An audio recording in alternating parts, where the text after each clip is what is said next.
Sarah Martinez got off the bus at Camp Pendleton wearing her uniform and hiding a black belt. She also felt very upset and angry.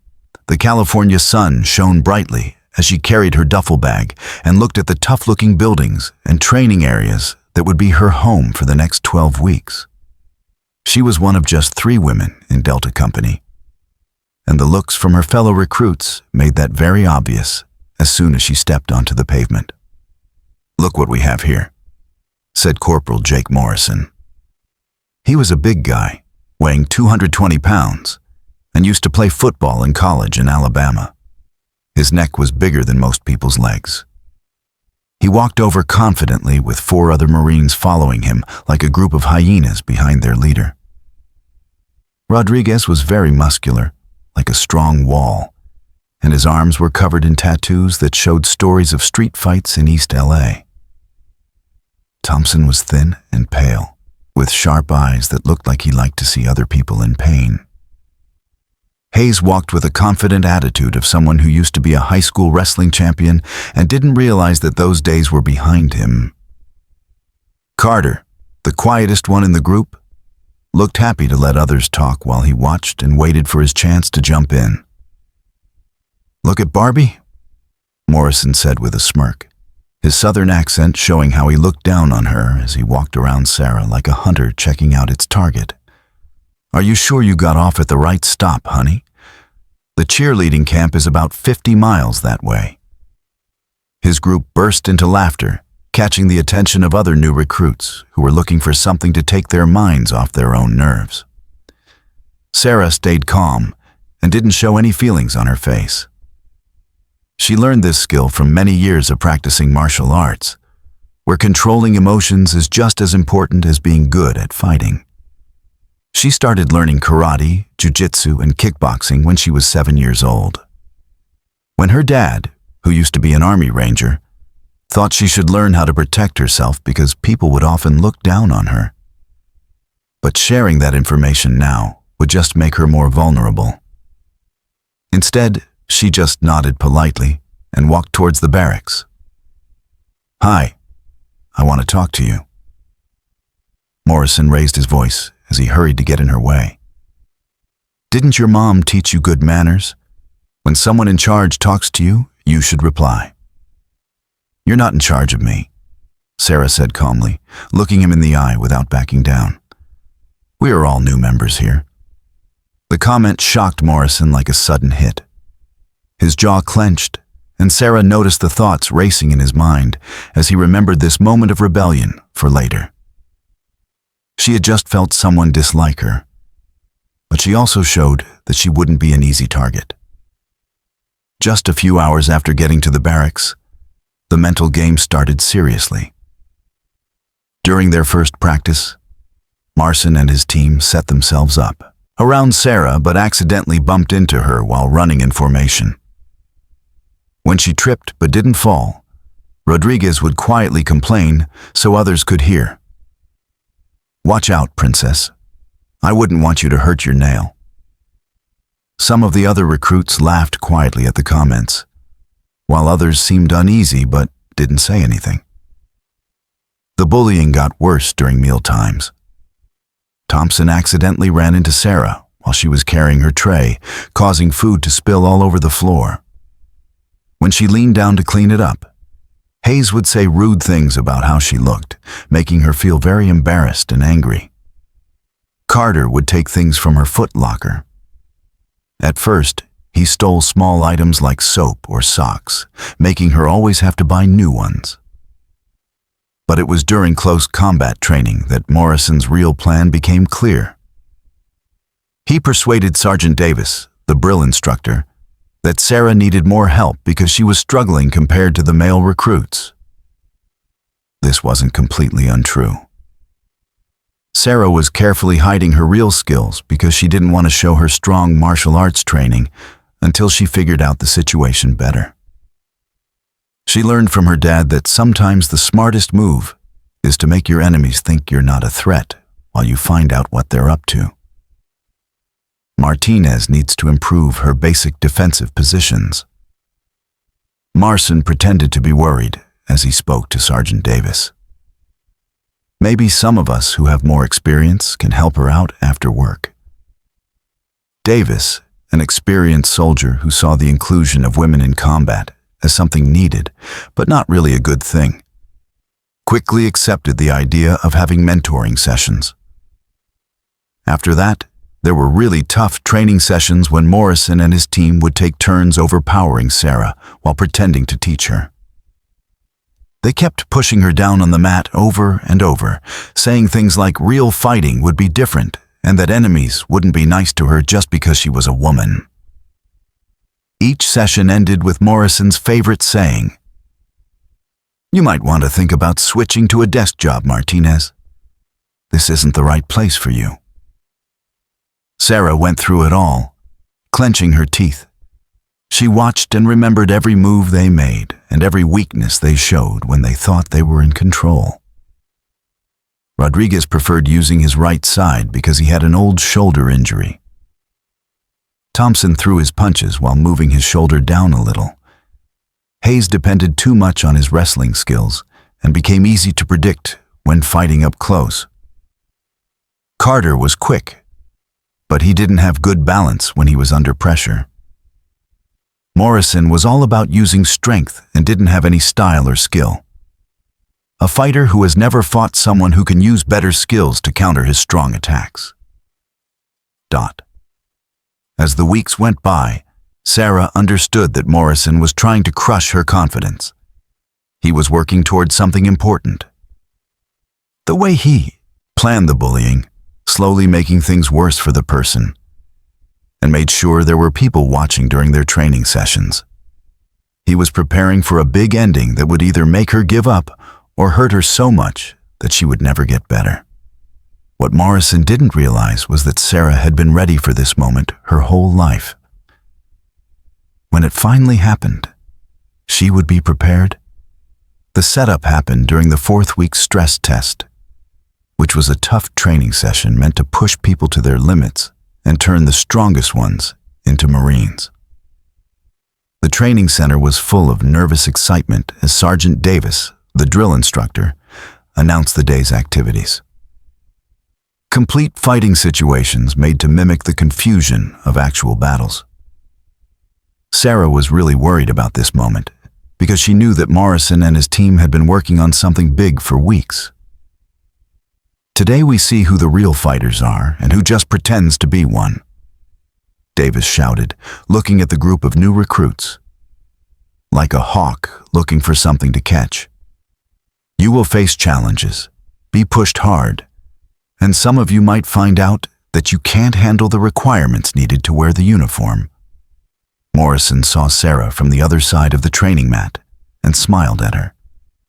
It wasn't the nice smile of a friend, but the sneaky smile of someone who had been thinking about this for a long time. He had been talking to Davis for days, hinting at Sarah's flaws and suggesting that she needed to face the truth. Jack before she got herself or anyone else hurt in real fighting. Morrison called out with fake worry, "Sergeant Davis, I've been watching Martinez in our practice sessions, and I'm concerned she might not be ready for this level of challenge. Maybe some of us who have more experience can show her how to do it first. Show her what actual fighting is like." Davis thought about this for a moment, looking closely at Sarah. She could see him thinking in his face. The pressure to help female recruits succeed was conflicting with his strong belief that being too soft on anyone could lead to danger for Marines in the field. "Do you think she needs extra help with her learning? I just want to make sure she's ready. Sergeant Combat is not a place for doubt or being weak." Morrison's voice sounded caring, but Sarah could see the excitement sparkling in his eyes. "Okay, Morrison, Rodriguez, Thompson, Hayes, and Carter. You 5 will show how to do combat techniques correctly on Martinez. Show her what she encountered in real life." Davis took a step back and crossed his arms while the other new recruits gathered in a loose circle around the fighting area. Sarah's heart raced in her chest as she understood the trap had finally caught her. This wasn't practice. It was a public punishment meant to make her feel ashamed and give up. The group of new people moved in closer. Some looked uneasy but didn't want to say anything, while others were excited to see what was going to happen. She could hear people quietly guessing how long she would hold on before completely losing it. Marcin walked to the middle of the mat and cracked his knuckles in a dramatic way. "Don't worry, princess. We'll take it slow with you at the beginning. Help you see what you're really facing." His team spread out around her in a relaxed way, blocking any paths for her to escape. Rodriguez showed off his big shoulders, and the tattoos on his arms looked like they were moving in the bright lights. Thompson jumped lightly on his toes like a boxer getting ready for a big match. Hayes crouched down like a wrestler, staring at Sarah's legs. Carter stayed back a bit, happy to let the others go first as he waited for his chance. Morrison said, in a quiet training area, that in real fights, your enemies won't care if you are a woman. They won't hold back or care about hurting your feelings. We're going to let you experience that. The first push happened suddenly when Morrison's big hand hit Sarah's shoulder and made her fall back into Rodriguez's arms. The force knocked the breath out of her as Rodriguez's strong arms wrapped around her body, holding her arms tight against her sides. "Did you see how easy that was?" Marcin teased, moving around them like a shark. "In a real fight, you would be dead by now. But today we're feeling nice, so we're giving you another chance." Rodriguez pushed her away with disdain, causing her to fall onto the mat. Sarah rolled with the hit and got back up in a defensive position as her training took over. However, she made herself look shaken, pretending to be the scared new recruit they thought she was. "Get up," Thompson said with a sneer, stepping closer from her left side. "We're just beginning. The second attack was better organized. Hey, quick message." Enlo wrapped his arms around her legs in a classic wrestling move while Thompson held her from behind. Sarah was stuck between them, and their weight pushed her down onto the mat while Morrison's laughter filled the room. "This is what happens when you're not strong enough," Morrison shouted to the recruits who were watching. "When you're too weak to deal with the stress." Martinez thought she could just come in and act like a soldier, but reality has a way of showing people the truth. They watched her struggle for a moment, finding it entertaining to see her in trouble before they let her go again. Sarah's lip was bleeding because Thompson's elbow hit her when she was taken down. She could taste blood in her mouth, which stirred something deep inside her. "Are you done yet?" Morrison asked, his voice full of irony. In a fake, caring way. "It's okay to say you can't do this. There are many other jobs in the military that would be a good fit for someone with your challenges." Sarah cleaned the blood off her lip with her hand, thinking quickly. 15 years of practicing martial arts, learning all the moves her dad taught her. Every time she practiced fighting against opponents who were twice her size, every moment of focus and self-control, she understood it all clearly. Morrison told the crowd about one more show, feeling very confident. Carter Thompson, keep her still. Rodriguez Hayes, let's show everyone what happens when you can't stand up for yourself. As Thompson came up from behind and Carter came from the right, Sarah made a choice that would change everything. She stopped playing. The victim stopped hiding her talents and let 15 years of practice skills come out, like a big wave getting stronger in deep water. The change happened so quickly and completely that for a moment, even Morrison didn't understand what was going on.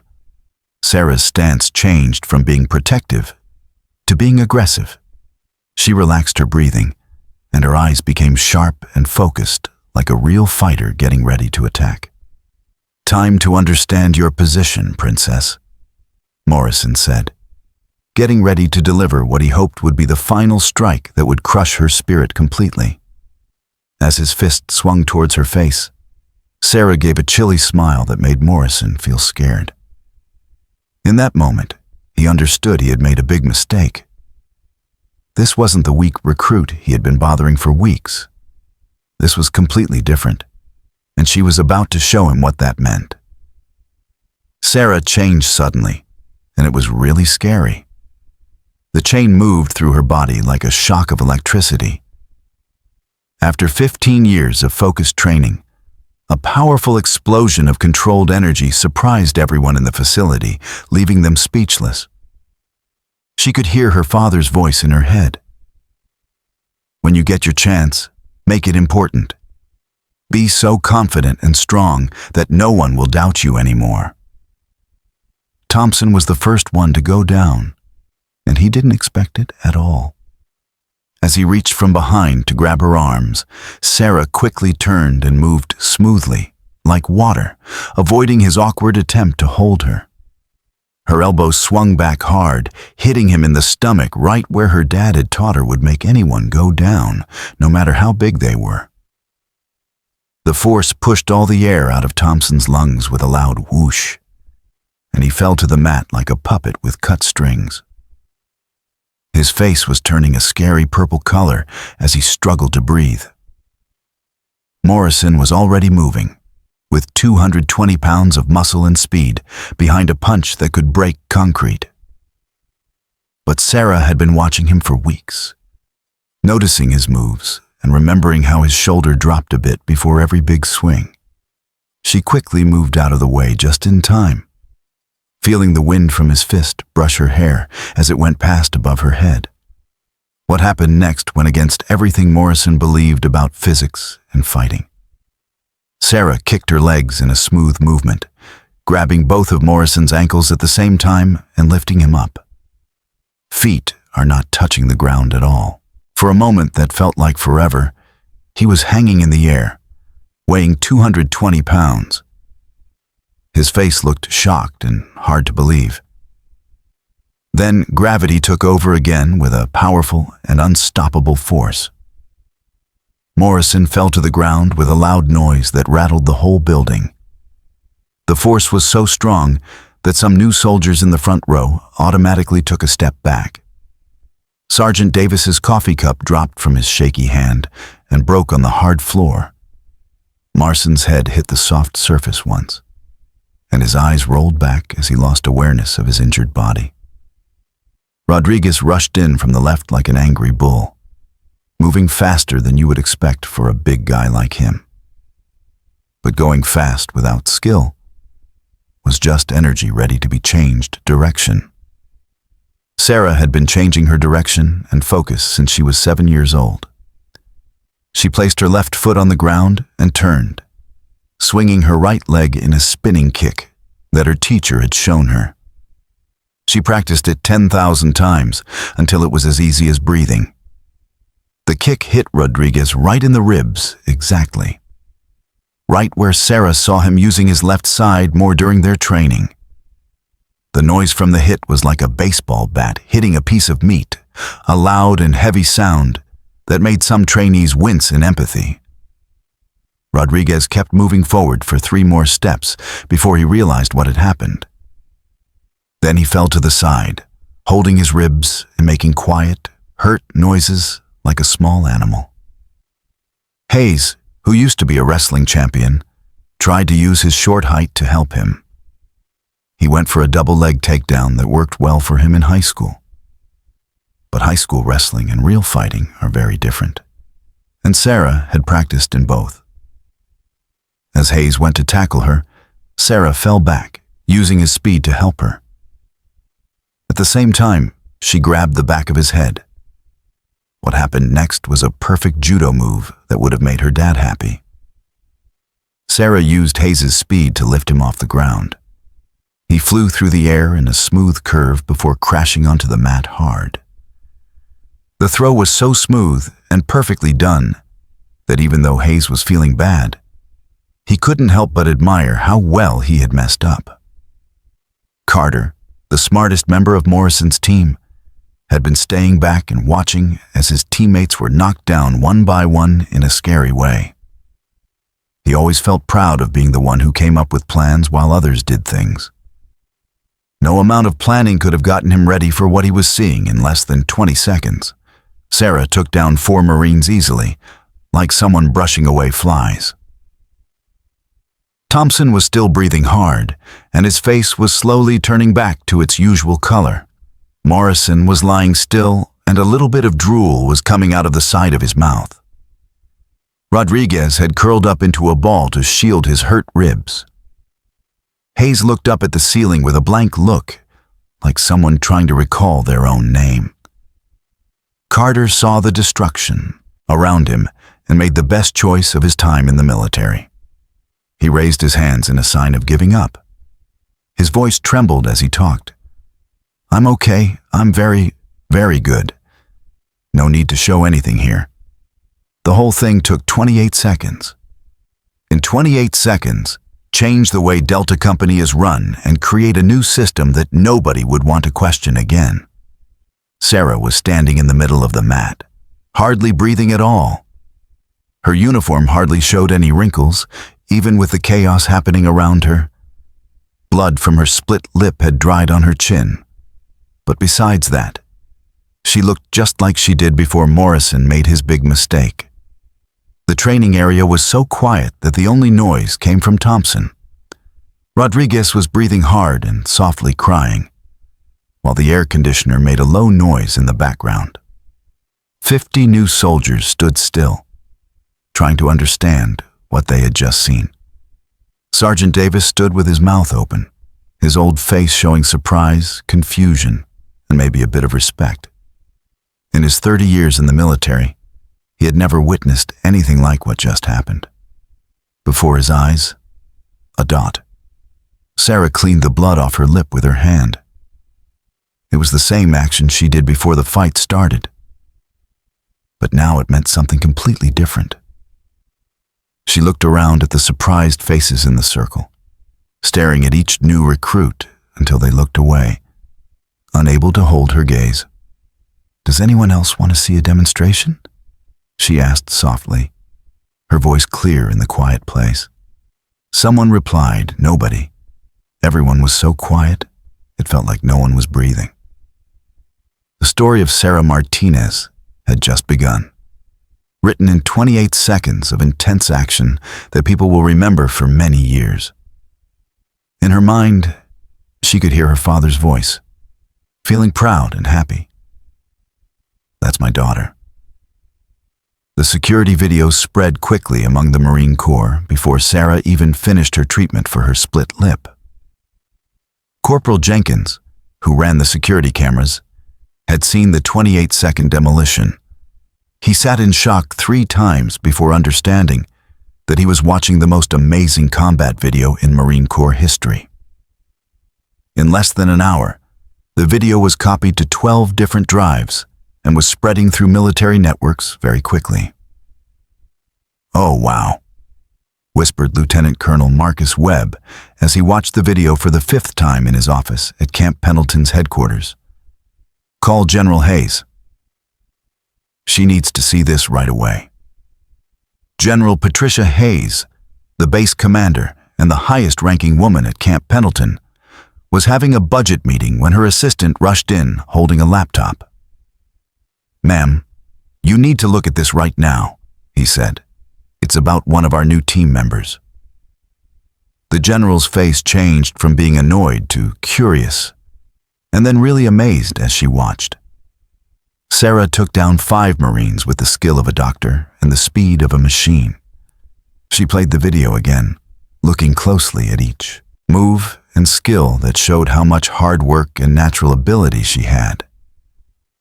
"Where did this new person learn to fight like that?" she asked quietly. "That's what we are trying to understand, ma'am. Her file shows that she has some experience in martial arts, but it doesn't explain how she became this skilled." In the medical room, Sarah was sitting on an examination table while Navy Corpsman Rodriguez, who is not related to the Rodriguez with broken ribs in the bed nearby, was cleaning the cut on her lip. She found it funny that she was getting medical help while the 5 people who attacked her were hurt and unconscious. "You know," the man said softly as he put on a little bandage, "I've been taking care of Marines for 15 years, and I've never seen anything like what happened out there. Those boys are going to feel this for a long time." Sarah could hear Morrison making sounds as he woke up in the medical bay. His voice was tired and unclear. "What I heard, she has a black belt," someone said quietly. "Private Chen has skills in many areas. Her dad was in the Special Forces or something like that." The guessing continued to grow until Sergeant Davis asked everyone to be quiet during the evening gathering. His old, worn face showed no emotions as he spoke to the gathered new recruits. But there was something unusual in how he sounded. A sign of respect that wasn't there before. "What happened today in the training place is not for talking about outside," he said. "Let me tell you this.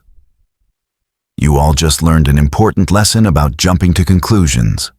Size, gender, or looks don't matter when talent and hard work come together. Martinez showed us something today that I want everyone to remember. A real warrior isn't judged by their appearance, but by what they can achieve when faced with challenges." The big change happened the next morning when Morrison, with a big black eye and walking slowly like an old man, came up to Sarah while she was taking care of the cows.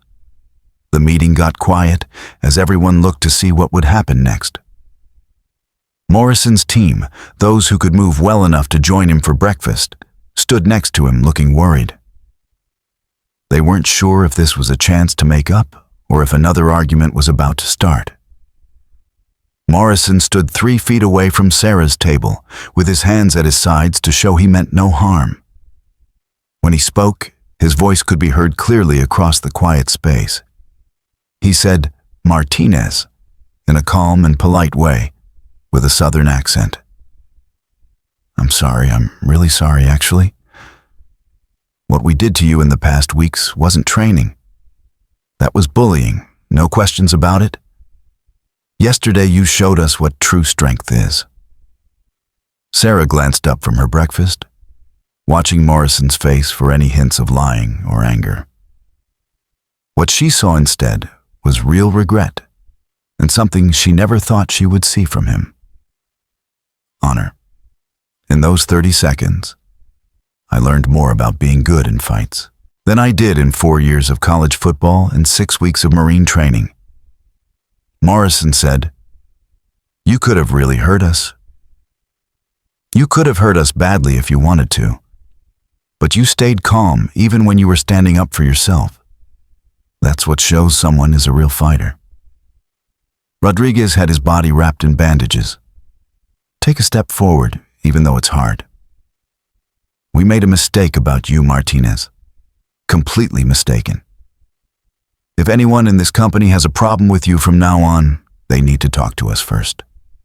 The change was finished when General Hayes called Sarah to her office that afternoon.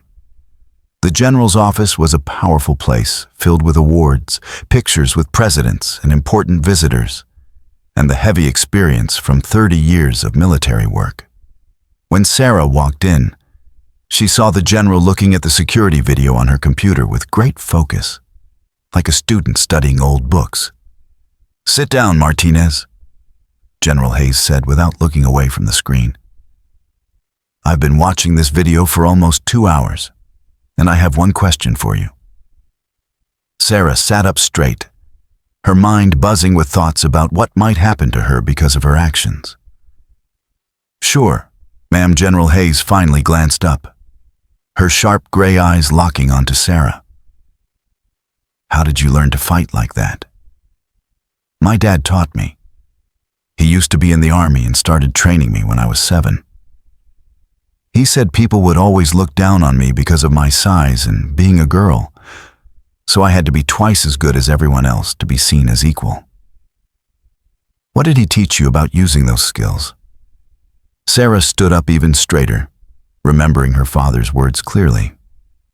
He showed me that respect isn't about how big someone is or whether they are a man or a woman, ma'am. It's gained by being good at something, working hard, and knowing the right time to use your skills. He also taught me that real strength is about helping people who need protection, not bullying those you think are weaker. General Hayes sat back in her chair and smiled slowly. Your dad seems like a smart guy. From what I saw in that video, he did an amazing job raising a Marine. The general got up and walked to the window to look outside. The training center is where new recruits were practicing. Martinez, I have a deal for you. After you finish basic training, I'm sure you'll graduate at the top of your class. I want you to think about becoming a hand-to-hand fighting teacher. We need people who can teach not just how to do things, but also the reasons and ideas behind them. True strength comes from self-control, not from being bossy. Sarah's heart started beating fast as she realized what the offer really meant. Ma'am, I would be happy to. Great, starting tomorrow. You will help me change our training rules for fighting. What happened at that place yesterday will be used to teach not only fighting skills, but also about respect, understanding, and what it truly means to be a Marine. 6 months later, Teacher Martinez was in front of a new group of students. The security video of her famous 28 seconds was playing on the screen behind her. Morrison, who is now a good friend and training buddy, stood next to her as her helper in teaching. The first thing you need to know, Sarah told the amazed new recruits, is that strength can show up in many ways. Some of you are big, some are small, some are quick, and some are powerful. But every one of you can be a warrior if you're ready to work hard and treat your fellow Marines with respect. She stopped and looked at all the different faces in front of her. The Marine Corps doesn't care how you looked when you entered. What really matters is who you are when you come back out. And if you forget everything else from my class, remember this. Don't judge a fighter by how big they are. Judge them by their kindness, their abilities, and their readiness to do what is right. The story of Sarah Martinez kept getting bigger, inspiring a new group of Marines who learned that real strength isn't about scaring others or being in charge. It was about doing your best, treating others well, and being brave enough to stand up to bullies, no matter how powerful they are. In every training place, new recruits would quietly talk about the story of the woman who defeated 5 Marines in just 28 seconds. Not because she was mad, but because she was finally ready to show who she really was.